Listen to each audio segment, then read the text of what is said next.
দেশ এবং দেশের অর্থনীতির হালচাল নিয়ে আলোচনা অনুষ্ঠান চলতি হওয়ার আজকের পর্বে স্বাগত জানাচ্ছি আপনাদের সবাইকে। আজ আমাদের আলোচনার বিষয়বস্তু উদ্যোক্তার চ্যালেঞ্জ, অর্থায়নের গোলকধাঁধা। আর এই বিষয় নিয়ে আলোচনা করার জন্য আমাদের সঙ্গে স্টুডিওতে রয়েছেন ডক্টর এ.কে.এম. নুরুজ্জামান, মহাব্যবস্থাপক, পল্লী কর্মসহায়ক ফাউন্ডেশন PKSF, এবং সৈয়দ আব্দুল মোমেন তমাল, অতিরিক্ত ব্যবস্থাপনা পরিচালক এবং SME ব্যাংকিং প্রধান, ব্র্যাক ব্যাংক। আপনাদের দুজনকে স্বাগত জানাচ্ছি আমাদের স্টুডিওতে। আমার প্রথম প্রশ্নটি আপনাদের দুজনের জন্যই। আমরা প্রায়ই বক্তৃতা বিবৃতিতে বলি যে SME খাত হচ্ছে অর্থনীতির চালিকা শক্তি, কিন্তু যখন উদ্যোক্তারা এই অর্থায়ন নিয়ে গোলকধাঁধায় পড়েন তখন আসলে কে কি ভূমিকা পালন করতে পারে? আমি ব্র্যাক ব্যাংকের পক্ষ থেকে বলতে চাই, ব্র্যাক ব্যাংক আসলে প্রতিষ্ঠা করেছিলেন স্যার ফজলে হাসান আবেদ, এবং এটা একটা ভিন্নধর্মী ভিশন নিয়ে তৈরি হয়েছিল। স্যার আবেদ ওই সময় স্মল বিজনেসকে জামানতবিহীন লোন দেওয়ার উদ্দেশ্যে ব্যাংকটি প্রতিষ্ঠা করেন। তো যার কারণে আমাদের কাছে এটা আসলে ঠিক গোলকধাঁধা না, আমাদের এটা মেইন টার্গেট সেগমেন্ট।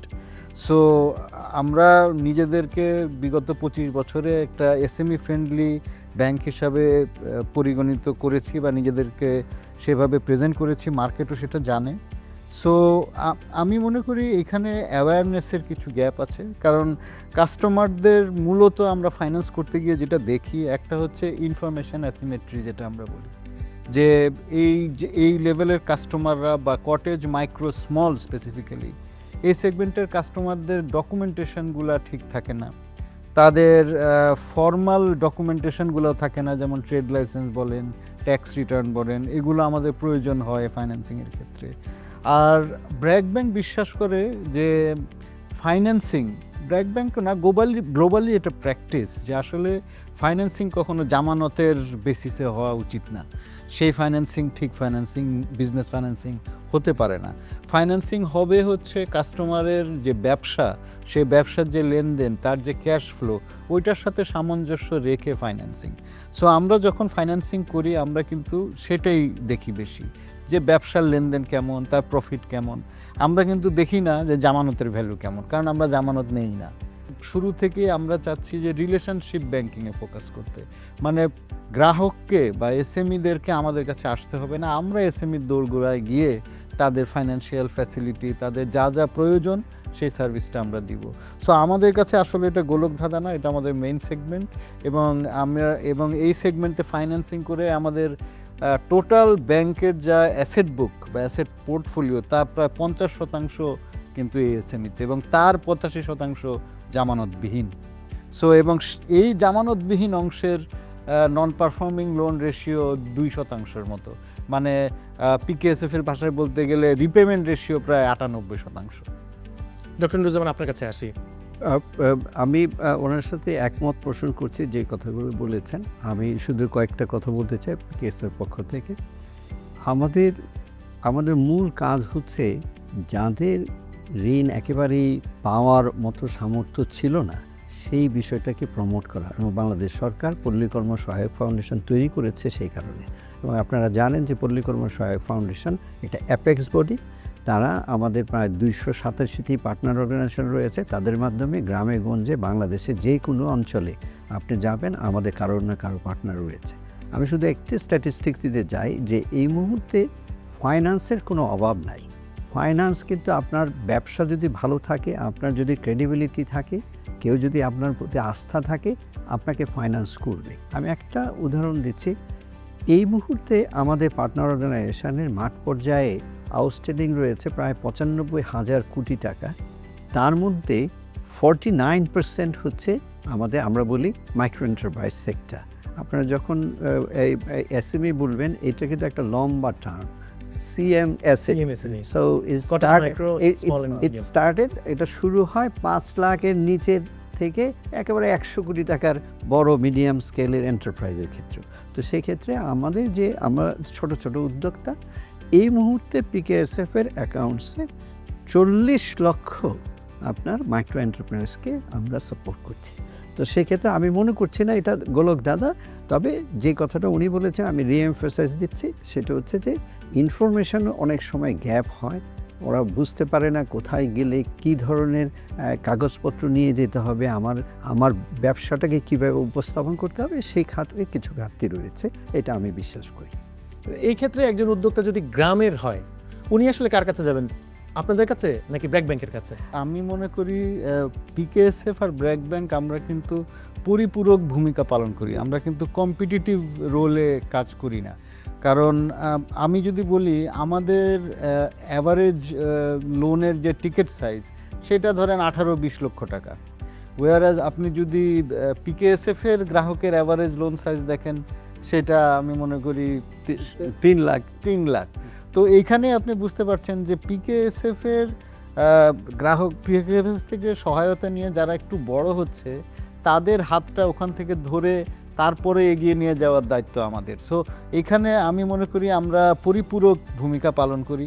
এবং এই গ্রামের যেই এক্সাম্পলটার কথা বললেন, গ্রামের যদি ওই এন্টারপ্রেনারটা একদম ছোট হয় তাহলে তারা পিকেএসএফ এর পার্টনারের কাছে যাবে। যদি একটু বড় হয়, একটু ফর্মাল হয়, মানে আমাদের জন্য যেমন ট্রেড লাইসেন্স ম্যান্ডেটরি, তো কারণ ছোট ছোট ব্যবসায়ীরা ট্রেড লাইসেন্স থাকে না, যারা একটু বড় হয় তখনই তারা ট্রেড লাইসেন্স করে, আরও যে লাইসেন্সগুলো লাগে ওগুলো করে।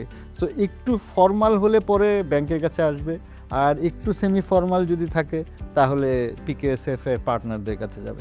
এই যে সিএমএসএমই বলছি আমরা, আমাদের স্ট্যাটিস্টিক্সের তো ঝামেলা আছে আমরা জানি সবাই, তারপরেও মোরাললেস আমাদের এই সিএমএসএমই সেক্টরটায় প্রায় 90 লক্ষ ইউনিট।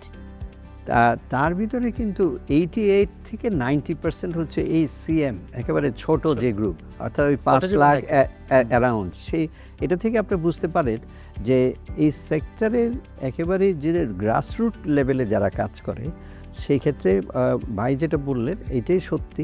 যদি আমি একেবারে গ্রামে কাজ করি, আমার যদি ছোট একটা এন্টারপ্রাইজ থাকে, তাহলে তো আমি আসলে ব্যাংকের সকল চাহিদা পূরণ করতে পারবো না, এটা ধারণা করা যায়। তো সেই ক্ষেত্রে আমাকে ওইখানে যেতে হবে। আবার আমি যখন আস্তে আস্তে গ্র্যাজুয়েশনের দিকে যাব, যখন আমাকে একটু বর্ধিত ঋণ দরকার হবে, আমি আর একটু বড় মার্কেটে যাব, তখন কিন্তু আমাকে ব্যাংকেই যেতে হবে। এবং এটা একটা গ্র্যাজুয়েশন প্রসেস। আমি আস্তে আস্তে ছোট থেকে আস্তে আস্তে বড়োর দিকে যাব। এবং ব্যাংক, মাইক্রো ফাইন্যান্স একটা ফার্স্ট টায়ার ফাইন্যান্সিং অর্গানাইজেশন যদি বিবেচনা করেন, আপনার ব্যাংকগুলো একটা সেকেন্ড টায়ার ফাইন্যান্সিয়াল অর্গানাইজেশন। এটা এক ধরনের হ্যান্ড হোল্ডিং করা, একটা গ্রুপ তৈরি হচ্ছে, আরেকটা গ্রুপ গ্র্যাজুয়েট হয়ে সামনের দিকে যাচ্ছে, এবং সেখানে কোনো it's not competition, is the graduation process. উদ্যোক্তাদের হ্যান্ড হোল্ডিংয়ের কথা আপনি বলেন, আমি সেই জন্য জিজ্ঞেস করছি যে শুধুমাত্র ঋণ না বা অর্থায়ন না, আপনারা কি উদ্যোক্তাদের জ্ঞান বৃদ্ধির জন্য বা অভিজ্ঞতা অর্জনের জন্য কোনো সহায়তা দেন কিনা? অবশ্যই। এবং সেটাই ভাই যেটা বললেন, একটা আমরা কেউ কিন্তু পড়াশোনা করি যখন, তখন আমরা উদ্যোক্তা হতে চাই না, আমরা সবাই চাকরিজীবী হতে চাই। বাংলাদেশ এরকম একটা সংস্কৃতির দেশ। সেরকম একটা সংস্কৃতির দেশে যখন আপনি এন্টারপ্রেনারশিপ ডেভেলপ করতে চান, এটা খুব সহজ কাজ না। পিকেএসএফ দীর্ঘদিন যাবৎ চেষ্টা করছে যে কীভাবে একজন উদ্যোক্তা তৈরি করা যায়, নট অনলি ফাইন্যান্স। পিকেএসএফের যদি কোনো ইউনিক আইডেন্টিটি থাকে এন্টারপ্রেনারশিপ ডেভেলপমেন্টে, তার ভিতরে একটা অন্যতম আইডেন্টিটি হচ্ছে এটা এমন একটা অর্গানাইজেশন যেটার ভিতরে একটা ফাইন্যান্সিয়াল টুল আছে, at the same time non credit অনেক ধরনের সাপোর্ট রয়েছে। আমরা অহরহ তাদেরকে এই স্কিল ডেভেলপমেন্ট ট্রেনিং দিচ্ছি। আমাদের সিসি প্রজেক্ট একটা চলমান আছে, সেখানে আমাদের ট্রেনিং চলছে। এবং তাছাড়াও আমরা চেষ্টা করি কীভাবে একটা উদ্যোক্তার ভিতরে একটা প্রাইমারি প্রডিউসকে তার ভ্যালু এডিশন করার জন্য তার সেকেন্ডারি আমরা বলি এটা value chain interventions. So for example, আমাদের দেশে প্রাইমারি প্রডিউস এখন অনেক হচ্ছে, কিন্তু সেগুলো যদি আপনি অনেক হতে থাকে, তাহলে আমার সাপ্লাই বেড়ে যাবে, ডিমান্ড ফল করবে, প্রাইস ফল করবে। আমরা সেই জায়গাগুলোকে ধরছি। একটা এক্সাম্পল দিচ্ছি, সেটা হচ্ছে যে আমরা আমাদের দেশে কিছু কিছু হাবে প্রচুর আপনার দুধ উৎপাদন হচ্ছে। এখন শুধু দুধ একটা মার্কেটের ভিতরে ইটস ভেরি পেরিশেবল গুডস, এটা সহজে যদি পরিবহন করা যায় না, খুব সফিস্টিকেটেড একটা সিস্টেমের ভিতর করে। তা আমরা সেটা কি বলছি, আমরা ওই এলাকায় ধরে ওদেরকে বলছি যে তোমরা চিজ উৎপাদন করো, তাহলে দুইটা হচ্ছে, এবং আমার যে প্রাইমারি প্রোডাকশান সেও রেটটা পাচ্ছে। এইভাবে আমরা চেষ্টা করছি আমরা কিভাবে ওদেরকে 2-3টা জায়গায় আমরা আমাদের সম্প্রতি যে স্ট্র্যাটেজিক প্ল্যান হয়েছে, সেখানে আমরা যে বিষয়টাকে প্রাধান্য দিচ্ছি যে তার ইকোনমিক অপরচুনিটিটা বাড়াবো, কিন্তু অ্যাট দ্য সেম টাইম তার ক্যাপাসিটি বাড়াবো, যাতে সে সে সম্প্রসারিত হতে পারে, আবার তার রিস্ক কীভাবে রিডাকশন হয় সেই চেষ্টাটা আমরা করছি, তাতে আমাদের দুই দিক থেকে তার এই গেইনটা যাতে সামনের দিকে সে যায়, আমরা সেই চেষ্টা করি। এবং আমাদের অসংখ্য ভ্যালু চেইন ইন্টারভেনশন রয়েছে, আমি সুযোগ পেলে সেগুলো আমরা কথা বলবো, এবং প্রশিক্ষণের আমাদের সুযোগ রয়েছে। পিকেএসএফ ফাইন্যান্স এবং নন ক্রেডিট সাপোর্ট দুইটাইকেই দিচ্ছে, সেই কারণে পিকেএসএফ একটি unique organisation in a sense. আর ব্র্যাক ব্যাংকের ক্ষেত্রে কি ঘটে? আমরা বেসিক্যালি আমাদের যেটা হয়, আমরা যেহেতু একটু ফর্মাল, একটু বড় টিকেট কাস্টমার নিয়ে কাজ করি কম্পেয়ার টু পিকেএসএফ, তো এদেরকে যেটা আমরা করি, আমরা দুই রকম করি। একটা করি অন দ্য জব বা অন দ্য গ্রাউন্ড, মানে যখন আমরা একটা লোন প্রপোজাল তৈরি করি, আমরা আমাদের আরএমরা যখন যায়, তারা কিন্তু এই যে কোনো ডকুমেন্টেড রেকর্ড নাই, কিন্তু তার ফাইন্যান্সিয়াল রেকর্ড কিপিংটা কিন্তু আমার লোক করে দেয়, এবং করে ওকে শিখিয়ে দেয় যে এইভাবে করে তুমি ফাইন্যান্সিয়াল রেকর্ড কিপিং করবে। এবং এই ধরনের কাস্টমারদের কিন্তু প্রতি 1 বছর পর পরই লোনের রিকোয়ারমেন্ট হয়। তো এবং তখন আমরা ওকে বলে দেই যে তুমি এইভাবে যদি তোমার ফাইন্যান্সিয়াল রেকর্ড কিপিংটা করো, তাহলে তোমার পরবর্তী লোন পেতে সুবিধা হবে। তো এইটাতে একটা তার মানে কাজের মধ্যে থেকেই সে একটা ফাইন্যান্সিয়াল লিটারেসি হয়ে গেল। এটা তো একটা কাজের মধ্যে দিয়ে হলো। এছাড়াও এর বাইরে আমরা এদেরকে ফর্মাল করার জন্য, যেমন ট্রেড লাইসেন্স পাওয়ার, ট্রেড লাইসেন্স করে দেওয়া, তারপর ট্যাক্স রিটার্ন সাবমিট করার জন্য ট্যাক্স লয়ারের সাথে যোগাযোগ করিয়ে দেওয়া, তারপরে প্রথম টিমটা তৈরি করা, এই কাজগুলো আমরা মানে লোন দেওয়ার পাশাপাশি এই কাজগুলো করি। অন টপ অফ দ্যাট এদেরকে কিছু প্রাতিষ্ঠানিক শিক্ষা আমরা দিই। আমাদের একটা ফ্ল্যাগশিপ প্রোগ্রাম আছে, আমরা বলি উদ্যোক্তা 101। আমরা তো ব্যাংকার, আমরা তো শিক্ষক না, আমরা পার্টনারশিপ করেছি মেন্টরিং উইথ বিভিন্ন ইউনিভার্সিটি, যারা mentoring টা ইউনিভার্সিটি আছে, ঢাকা ইউনিভার্সিটি আছে, এবং একটা 3 মাসের কোর্স যেটা উদ্যোক্তা 101, সেটা ভেরি পপুলার, এবং এটা আমরা চিটাগংয়েও নিয়ে গিয়েছি। এই কোর্সটার ভিতরে বেসিক্যালি শেখানো হয় ওই ফাইন্যান্সিয়াল ম্যানেজমেন্টটাই প্রপারলি কীভাবে করবে, তার বিজনেসটাকে কিভাবে ব্যাংকের কাছে প্রেজেন্ট করবে। এই জিনিসটা তাদের সবচেয়ে বড় ল্যাকিং, যে আমার বিজনেসটা আমি ব্যাংকের কাছে কিভাবে প্রেজেন্ট করলে লোন পাবে, এই জিনিসটা ওরা জানে না। এই জিনিসটা আমরা শিখাই আন্ডার উদ্যোক্তা 101।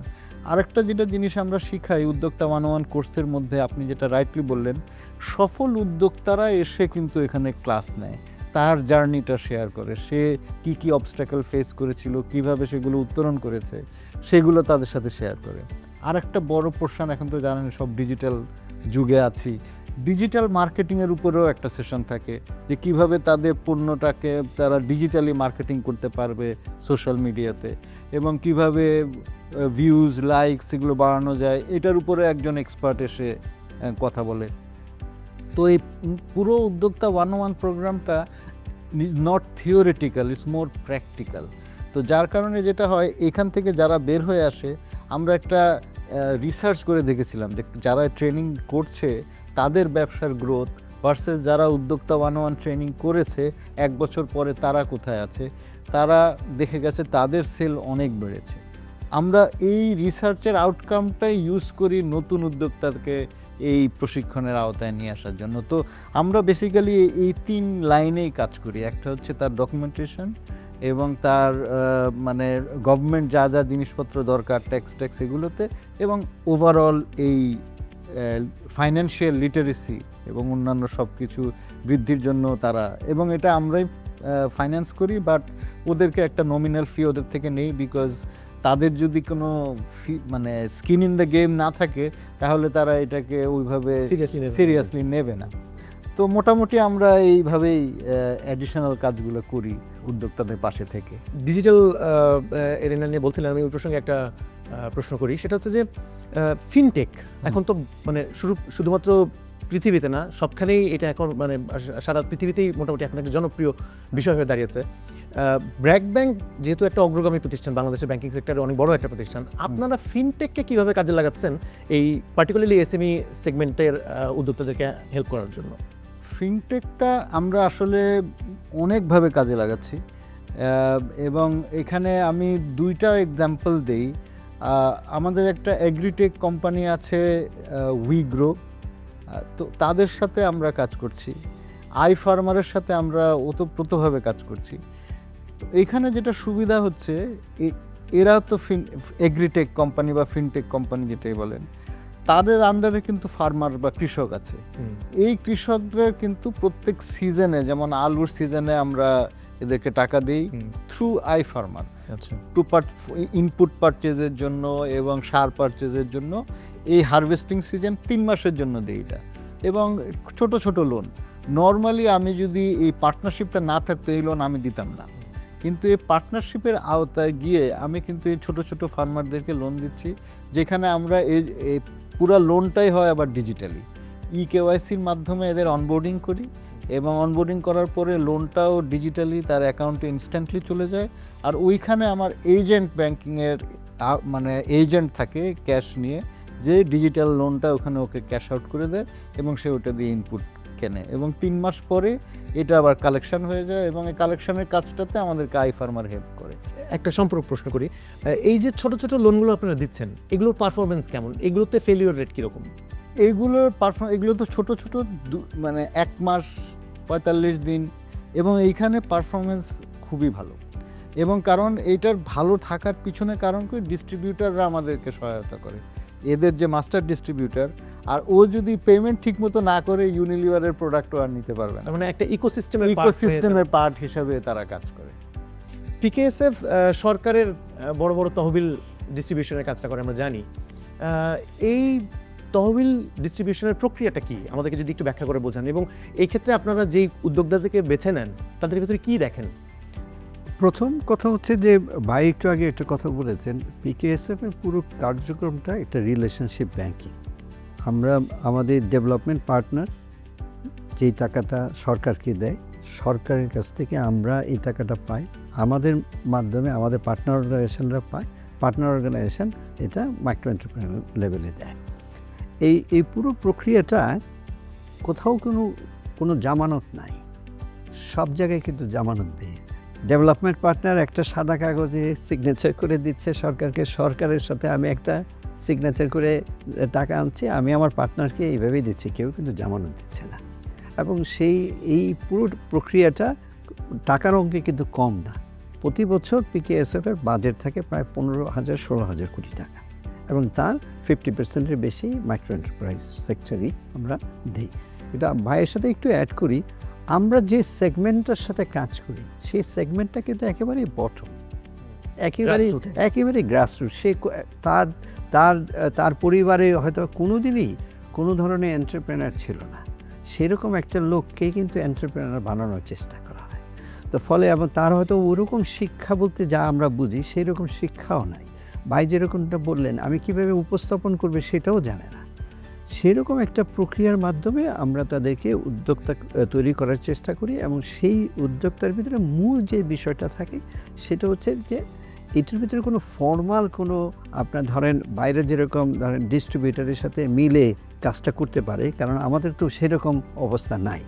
আমরা যে কাজটা করি সেটা হচ্ছে যে আমাদের পার্টনার অর্গানাইজেশনে তার একটা সোশ্যাল রেপোর্ট বিল্ডিং ক্যাপাসিটি আছে, সে সোসাইটিতে থাকে, লোকাল লেভেলে থাকে, তার সোশ্যাল অডিটটা অত্যন্ত গুরুত্বপূর্ণ। সে জানে এই পার্টিকুলার এন্টারপ্রেনারটা ইনিশিয়েটিভটা কীরকম, সে কীভাবে লেগে আছে, তার পাস্ট হিস্ট্রিটা কীরকম, তার সোশ্যাল বন্ডেজটা কীরকম, ওই ব্যবসার প্রতি তার আনুগত্য কীরকম, তার যে সেল, কোনো ধরনের সেল বা কোনো ধরনের কাগজপত্র নাই, কোনো স্টেটমেন্ট নাই, ছেলে আসে 10,000 টাকা নিয়ে গেল, মেয়ে আসে 20,000 টাকা নিয়ে গেল, পারিবারিক খরচ এবং ব্যবসায়িক লেনদেনের ভিতরে কোনো পার্থক্য নেই।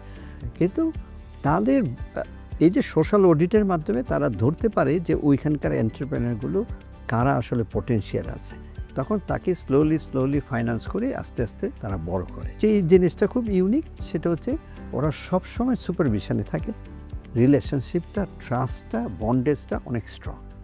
নারী উদ্যোক্তাদের নিয়ে আমি একটু প্রশ্ন করতে চাই। আপনাদের দুজনের প্রতিষ্ঠানে প্রচুর নারী উদ্যোক্তা রয়েছে বাংলাদেশে, আপনারা আপনাদের প্রাতিষ্ঠানিক জায়গা থেকে কিভাবে তাদেরকে অ্যাড্রেস করেন? নারী উদ্যোক্তা ব্র্যাক ব্যাংকের ক্ষেত্রে নারী উদ্যোক্তা আর ফোকাসটা একটু ভিন্ন, কারণ আমি আবার ওই সারা বেদেরই রেফারেন্স দিই, কারণ ওনার ব্র্যাকের যে যাত্রা, এই যাত্রার সব কিছুর মধ্যে কিন্তু ছিল নারী, ওনার একটা ছোট কথা বলি যে উনি বলতেন যে তখন যে পুরুষ, ওই সময়কার কথা, পুরুষরা তো ইনকাম করে এনে ঠোক টাকাটা বাসার ওয়াইফকে দিয়ে দেয়।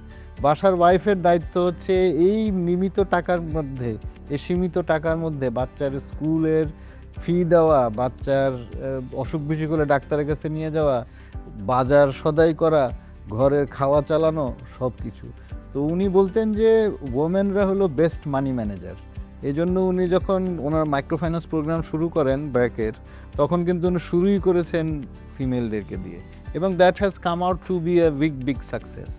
সো সিমিলারলি ওই একই ফিলোসফির আন্ডারে ব্র্যাক ব্যাংকও আমরা বিশ্বাস করি যে নারীকে আমরা সেগমেন্ট হিসাবে দেখি একটা, আমরা নারী কোনো প্রোডাক্ট, কেন অন্যান্য নানাবিধ ব্যাংক করে কি একটা নারী বান্ধব নাম দিয়ে একটা প্রোডাক্ট লঞ্চ করে, ব্যাস হয়ে গেল নারী, ticking the box kind of ticking the box kind of thing.